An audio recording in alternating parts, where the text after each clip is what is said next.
results that it has reduced that. Right, interesting. Yeah.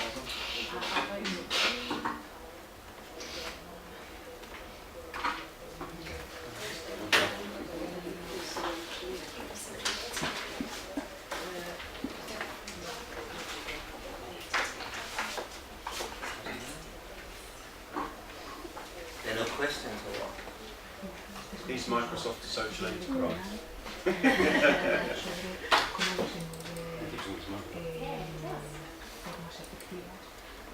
Sorry, this one.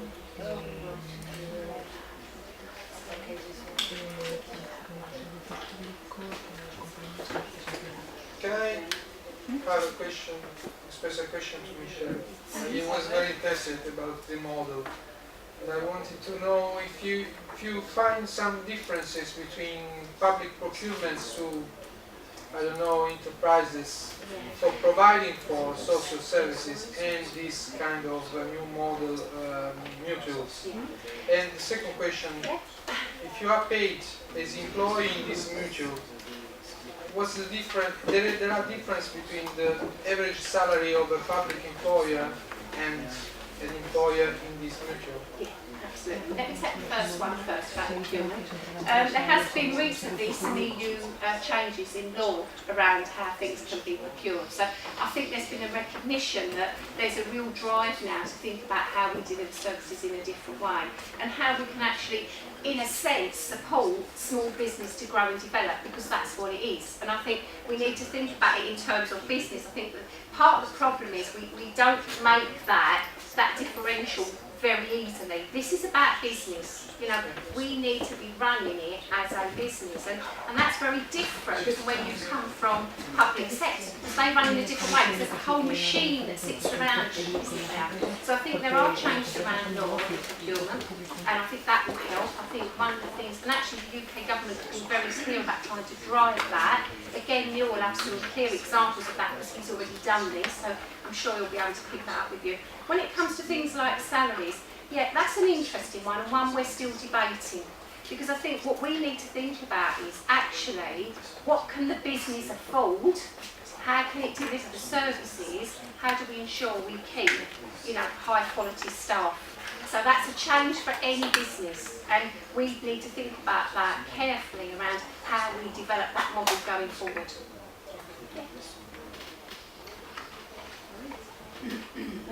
You can go? I can go. Well, good afternoon. So I'm the last one. Hopefully the best. Second, you come on. I'm last. Ah, you're last. Okay, then I Don't be too long. No. Well, we will have a difficult task.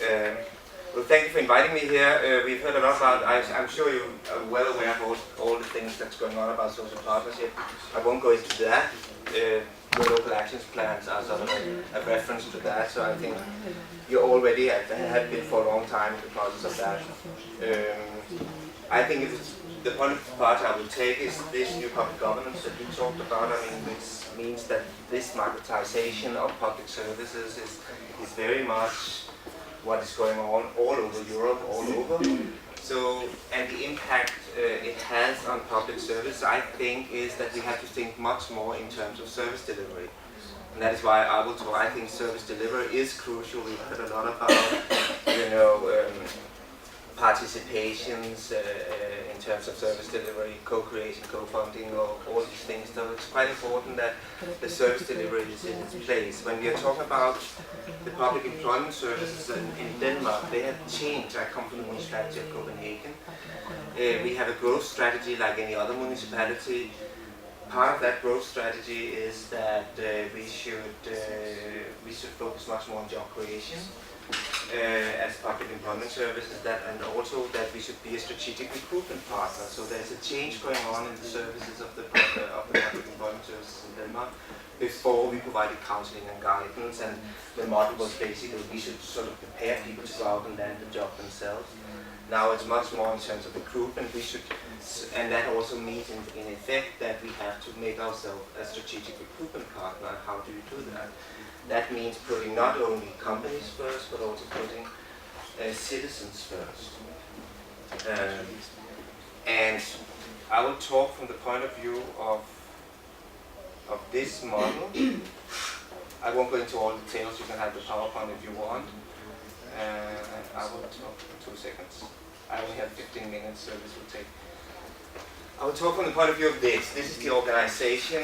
It's based around social partnerships. It's based on the fact that we have job centers, we have youth, we have companies. We of course have a lot of programs in order to get youth into employment. We have a lot of external stakeholders which we have to engage in terms of service delivery. And how do we do this service delivery model is sort of at the core of everything in terms. So what we have tried to do is there's a dual fold. There are many ways of looking into this. There's of course, do we have the right candidates, or do we have the right staff, so to speak? So basically what we have allocated funding for is how to develop, business consultants. It's not necessarily, it's not enough that you're a counselor, that you're good at providing counseling and guidance. So basically we have developed a training program for business consultants, and also have developed a recruitment strategy, because it's in order to go out and engage with companies, you have to have a certain profile. In my view, you cannot take anyone to go out and engage and interact with companies. You have to be a salesperson. You have to go out there and sell the product.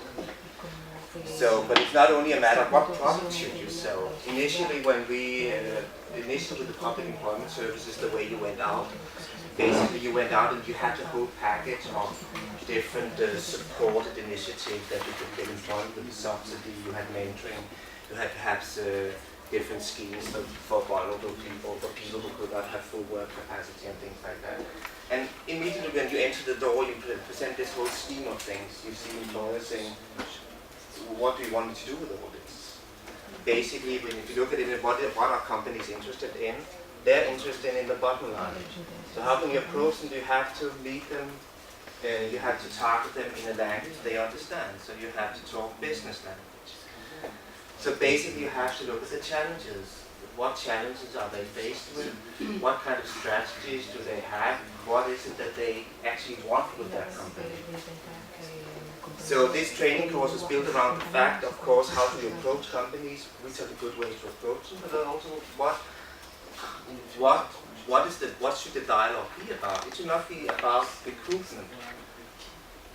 Do you have a recruitment need? A company would say, no, I don't.